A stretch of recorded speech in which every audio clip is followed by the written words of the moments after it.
Yo, what's going on, everybody? It's your boy Levy here, back with another Persona 5X video. Um, I got y'all the riddle guide. So, I'm gonna put a disclaimer out there right now. For people that are looking for the guide, go on and click the timestamp in the description below. Gonna really quick rant. So, I was supposed to have this video out 2 days ago. I never ended up doing it. And so, literally the day that I'm recording this video, which is the 28th, my dog has cancer. So I'm probably not going to be doing a lot of streams for a little bit.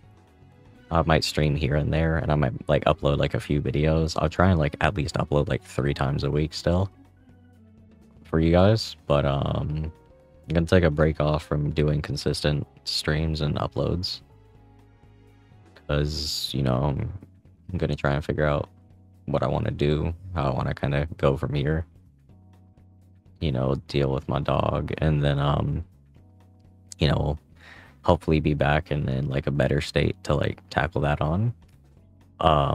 Outside of my dog, also, like I mentioned in my community post, we're not doing English guides anymore because I've had people attacking me for taking credit, even though I've never once taken credit. But yeah, so outside of that, guys, that being said, let's go ahead and get into the riddle guide. So I'm going to be structuring my videos, or my guide videos, like this. We're going to be talking about overall character usage, weapon, skills, and then artifacts. I'm not going to go over Arcana cards too much. If y'all want to know more about Arcana cards, just go watch Bladesifer's video. I know he recently uploaded going all over them, so should be helpful for you guys. As always, please make sure to like and subscribe if you enjoyed the video, and if it helps you out, it's always greatly appreciated. It lets me know that content I'm doing is lit, and let's get into it. So, my girl Riddle, right? She is basically the only global buff support character. I guess not technically the only. We have Leo, but we have Riddle, right? Who really needs Leo? So, basically Riddle, anyone that had played her in the beta, she got changed into, excuse me, a global attack buffer. Now, she's extremely really strong. Yeah, okay, my words just aren't wording. She's extremely strong though, right? And if you get her, congrats. If you don't, oh well. I hope you hopefully have Rin, because it sucks to miss out on Rin and Riddle, but it's always nice to have one or the other. So, for all my Riddle havers, make sure that she has a nice amount of HP. You're definitely going to want her to have some HP, because a lot of the times you aren't going to be protecting your Riddle, since you'll be wanting to protect your DPSs. So as you can see here, I have almost 6,000 with not really any leveled artifacts on, compared to my Joker with about 4,700, so none too crazy. Now, let's go ahead and move on to her weapon. So I'm going to be going over her, I think it's called, let's see. Yeah, I'm going to go over her 2-star, 3-star, 4-star, and then her 5-star. So real quick, we'll go over her 2-star. So this is the basic one that you get when you get the character. You're just going to get attack power up for 11.3% critical chance for 1 turn. It's nothing too crazy, honestly. And then for her 3-star, which a lot more people will have because you'll get it quite frequently, whenever one ally is buffed with an attribute, your damage is increased by 4.9% critical chance for 1 turn. So basically, this is going to scale off your crit chance, but also it's going to proc whenever your ally has an attribute. For example, like Yuki's blessings will proc this, or whenever Riddle does her concentrate stacks, like she quite frequently does. So like skill 3, skill 2, this will also proc the buff. You rarely get it on skill 1, but it sometimes can work. Alright. Now for her 4-star, this is where you really start to see her be really useful. 4-star is what I always recommend for Riddle, because it's the most free-to-play viable option. You're going to be getting your attack power up, obviously, by 12%. Nothing too crazy, but it's nice to have. When casting a skill on an ally, based on the number of damage bonus effects the target has per turn, 2.4% stacks up to 3 times, and the effect lasts for 2 turns. So, a lot of the time, you'll be getting these 3 stacks if you have like your concentrate, or you have like your Yuki on as well. Okayon's buff counts as one of them. So you'll also always usually be proccing at least 2 stacks of this. So that means you'll always be getting around 4.8%. And obviously that's a 2-turn stack, so that's once again just extremely passive, which is nice to have. And then for her 5-star, you're going to be getting 30% attack power damage and concentricity. When consumed, Nishimori gains a corresponding number of stacks of whimsical thoughts. While possessing whimsical thoughts, her attack is increased by 17%. When a teammate casts a skill that deals damage, consuming 1 stack of whimsical thoughts increases the damage dealt by that skill by 17%. The effect lasts for 2 turns. So basically, you'll always be getting whimsical thoughts at this point, right? So her concentrate stacks come from dealing damage or when an ally with concentrate does damage. To get concentrate stacks, you are going to be using her skill 3 and just skill 1ing with her. She'll give herself passive concentrate with skill 1, and then skill 3 she'll give more stacks to the team. So this is going to help her out a lot. This is where you're going to see her become that like absolutely giga buffer that we have in the game.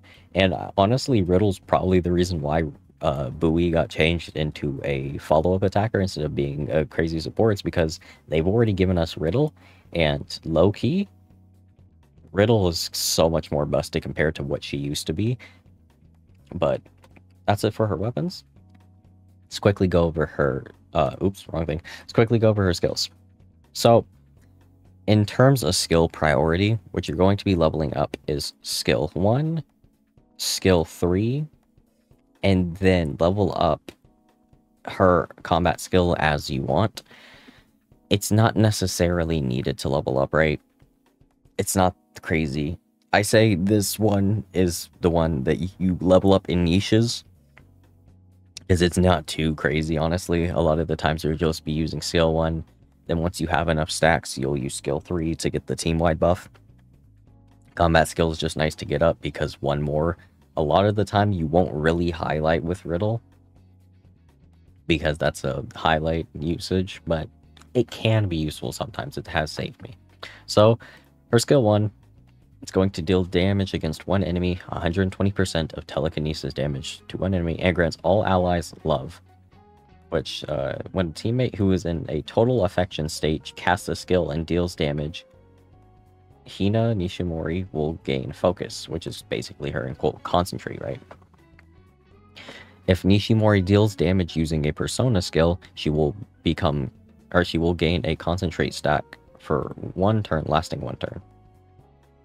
And obviously, basically, what this means is it just means that she's consuming all of her concentrate stacks to increase the offense of all allies when she uses this skill, which is basically her skill 3, which we'll go over in a hot second. So for her skill 2, the difference between the treatment effect received by all allies and the shield effect received is 13.7%, and the armor is increased by 26.6 for 1 turn. The effect lasts for 1 turn. When using this skill, you can also use concentrate 0 stacks. The skill will end with concentrate after the skill ends. This is honestly a horrible translation. So basically, if you use skill 2, when you have 0 stacks, you will automatically gain 2 stacks of concentrate for using it, and it's going to be buffing the amount of shields you gain, the amount of health you gain, and the amount of armor you gain. Now for her skill 3, which is the one you'll be using more often, concentrate activates your skill when you possess it, increasing the damage of all allies by 10% for 2 turns. When you use this skill, you can use concentrate, or you can use concentricity is stack. What? Okay, a translation. You can use concentrate, stack 2 or more times. The damage dealt by all allies is increased for 2 turns, 1% for every 100 points of your own damage, to a maximum of 40%. So basically, to get this proc, you would hope for, I'd say, you want to have quite a bit on her. Yeah, because I think I'm getting about, gonna say we're popping about 24. No, not 24. We're popping about 14-ish% increase. But like I said, this can be up to a maximum of 40. Now, for her highlight, we're just going to go over her highlight. The rest is basic. Highlight: damage one enemy with attack 285%, and increases damage dealt by all allies by 6.1% times the amount of stacks that your current consistency is. So you're just going to get that time. So if you pop this when you have, like, I don't know, let's say 4 or 5 stacks to concentrate, this will obviously be 6 times 5 or 6 times 4, and that will be your amount of increase. So like I say, it can be really useful, but a lot of the times you aren't popping a highlight on her, so that's why I suggest getting this up third, and then this is your niche one right here. So level up skill 1, skill 2, skill, or my bad, combat skills, and then skill 2 if you need to. So 1, 3, combat when you need to.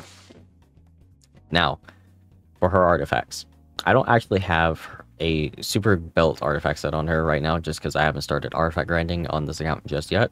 However, you can basically run the 2-piece offense, which is kind of meh in my opinion, but it is one of her recommended sets, especially when you're trying to build up, right? And then basically, so you're going to be getting your 2 set, which I don't suggest only running the 2 set. I suggest either going in with the 4-piece or the second set I will show you in a second.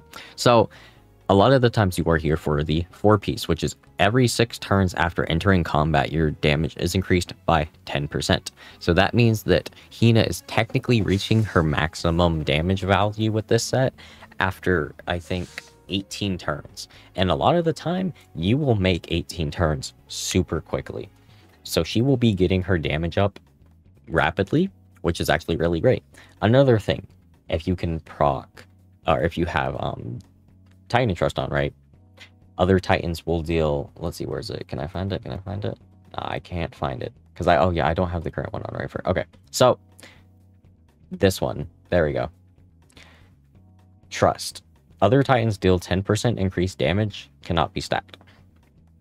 So, this one is just going to basically feed more into the buffer kit. This is perfectly made for a buffer. I think I have that on someone else right now. Probably change that off camera.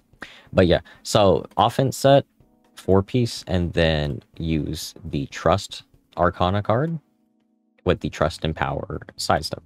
Okay, now, the second set that you can go ahead and run is going to be your damage reduced set. And this is more so if, like, you're having struggles trying to stay alive with Riddle, or you mainly want to run Riddle without, like, a healer or something. Like, you're trying to, like, do a hyper carry team, you know, for example, like, you know, Joker, Rin, Riddle, that type of team without, like, a Morgana heal. And you need Riddle to be taking less damage. This set does work. Issue is that she is losing out on that damage increase that she can give to your team, because while what's it called? Your 4-piece set, it's going to be increasing highlight energy when entering battle by 25%. But the thing is, it's only going to proc once during battle, and that's at the start. So it's not necessarily the craziest thing. You will get like a super early highlight at the start of the battle, but from there on out, it is just a basic kind of fight. Also, Trust and Abundance. When you cast an ability on an ally for 2 turns, all allies deal 8% critical chance for 1 turn. So it's like nothing too crazy in my opinion. I don't think this is necessarily worth running unless you're running what I like just said, which is like hyper carry Riddle. But that's going to go ahead and basically wrap it up, guys. So we've covered character usage, we've covered weapon, artifacts, and skills / talent priority. What I will go ahead and say, though, is Riddle, by far, is a good character. If you get Riddle via a 50-50 loss, or you just get lucky with Standard Banner, be happy, because she's an extremely strong character. I actually got gypped out of C1 Joker with a Riddle dupe, which I wasn't too mad about, because Riddle C1 is pretty busted. Now, however, there are a few things I do want to point out when it comes to Riddle's constellations, right? So, 1. Her C0 is basically her ones that you're proccing almost 90% of the time. So, when she's using her persona skills, like we've already mentioned, she's going to be getting her concentrate stacks. And then when she procs her concentrate stacks that are consumed, it will increase the damage of all her allies by 8%. Which, in tune with this, kind of makes that, I'd say, a nice damage increase. However, C1 is where you'll actually get the most usage.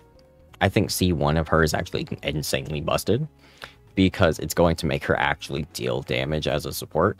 So when an ally uses a skill to deal damage, Hina will gain 20% increased damage, which can stack 3 times, and the effect disappears after the skill is used on the next turn.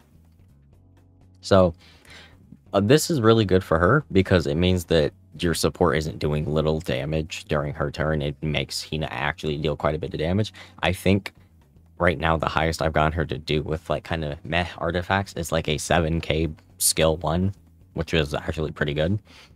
Okay, so for her skill 2, you're going to be getting your level ups. For skill 3, you are going to be getting, through interrogative tracing, concentrate by 20%. When using the skill planetary concentricity, you have a fixed chance to gain concentrate at maximum stacks, which is going to be, I'm pretty sure, 5. And all allies deal an additional 18% increased damage. So C3 is where you start to see hyper carry potential to like the max. That's where it's like, okay, that's where like you're seeing hyper carry be viable with this character. I think running hyper carry Riddle at low dupes isn't always worth it unless you have like a super cracked out team comp, or you're running like support wonder. 4, you're going to be getting your level ups. 5 is going to be a highlight increase, which is going to extend the damage bonus for 2 turns, which is also extremely nice because it's more passive damage bonus. And then for her C6, which is where the top to the top, concentrate. Every 5 times you gain Curiosity Explosion, which increases your damage delta by 75% when using persona abilities against enemies and disappears after dealing damage. So this is where the support goes from a, semi-DPS support to a sub-DPS support. This is where she's going to be seeing the utmost damage increase from Riddle. And I have seen C6 Riddle in action, and it is absolutely destructive. The amount of hyper carry you can run with this team is insane. However, though, I wouldn't really suggest it, because you guys do have to remember, there's 2 teams that you need to be running for content in this game. You do have to be running 2 teams. And so if you already have someone like Rin with your Joker team, right? You don't really want to be running Riddle on that team. Or for say, you can run like, when this comes out on like Taiwan and KR, you can run like Yui, Riddle, and Closer. That's honestly where I would say you'll see Riddle shine in that team, because if you already have Rin, her and Joker go together a lot better. But if you don't have Rin, the Joker, Riddle, and Morgana team will work quite a bit, actually. Now, I've basically already given you guys my recommended team comps in other videos, and literally right now, so what I'm using is my Riddle, Joker, and Moona team with Okayon, because I do not have Rin. Now, obviously, we'll go ahead and check over what the game recommends. So, the game will recommend Floret and my boy Sapia. Now, my personal preference on that team is, while it is good to an extent, because Floret has multi-hits, and Riddle's damage increase will help with all of those multi-hits he's doing, it doesn't necessarily matter, in my opinion. Because while they're able to multi-hit through their teammates, right? Hina will be able to multi-hit with characters who can multi-hit to further enhance the lineup single target ability. So, as it says, buffs the absolute shit out of multi-hit, and absolutely will help Riddle start dealing damage.